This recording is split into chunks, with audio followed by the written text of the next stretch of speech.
Eshigimizni tashqi ko'rinishi, konstruksiyalari.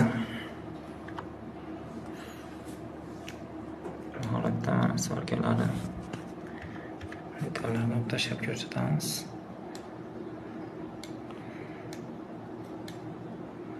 Bu yerda mana zamonlar kiradigan qismlari.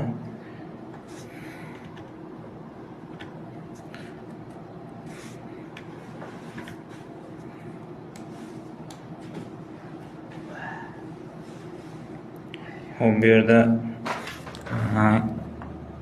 Kali 252, Kali 257 original zamok qo'yilgan. Eshigimizda originalniy zamoklar. 4 qanot, 2 qanot ochiladi, 2 qanot stavka bo'lgan. Buni mana bakoylarni qo'shilgan joylari.